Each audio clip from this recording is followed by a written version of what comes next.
Hello guys, അങ്ങനെ സാന്ത്വനം രണ്ടാം ഭാഗം പുതിയ പ്രൊമോല് നമ്മുടെ ശ്രീദേവിനെ കാണിക്കുന്നുണ്ട്. അപ്പൊ ശ്രീദേവിയുടെ അപ്പുറത്ത് നമ്മുടെ ഉദയഭാനു ഉണ്ട്. ഉദയഭാനു ഇങ്ങനെ പറയുകയാണ് മനസ്സിൽ, ഓ 25,000 രൂപയാണ് കൺമുനിന്ന് ജസ്റ്റ് മിസ്സായി പോയെ, എന്തൊരു കഷ്ടാന്നൊക്കെ പറയുന്നുണ്ടേ.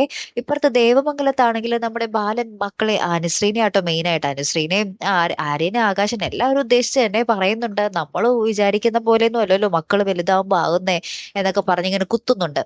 അപ്പൊ ഇത് കേട്ടിട്ട് നമ്മുടെ ആകാശം ഉണ്ടല്ലോ, ആകാശം മീനാക്ഷിയുടെ അടുത്ത് വന്ന് പറയുന്നുണ്ട്, ഓ എല്ലാ മക്കളും അവരവരുടെ ഇഷ്ടത്തിന് ജീവിക്കാൻ കാരണവന്മാരൊന്ന് സപ്പോർട്ട് ചെയ്യേണ്ടതുള്ളൂ, അല്ലാതെ കാരണവന്മാരുടെ ഇഷ്ടത്തിന് മക്കൾ വരണം എന്നുള്ള രീതിയിലൊന്നും അല്ല കാര്യങ്ങൾ നിൽക്കണ്ടേ എന്നൊക്കെ പറയുകയാണേ. ഇതൊക്കെ പറഞ്ഞുണ്ടല്ലോ ലാസ്റ്റ് നമ്മുടെ ആകാശ് ഉണ്ടല്ലോ മീനാക്ഷിനെ വിളിക്കുക.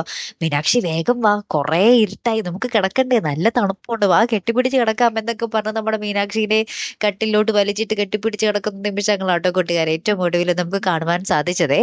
കാത്തിരിക്കാട്ടോ, അപ്പോൾ അടുത്തൊരു വീഡിയോയുമായി വരുന്നത് വരയ്ക്കും ഗുഡ് ബൈ.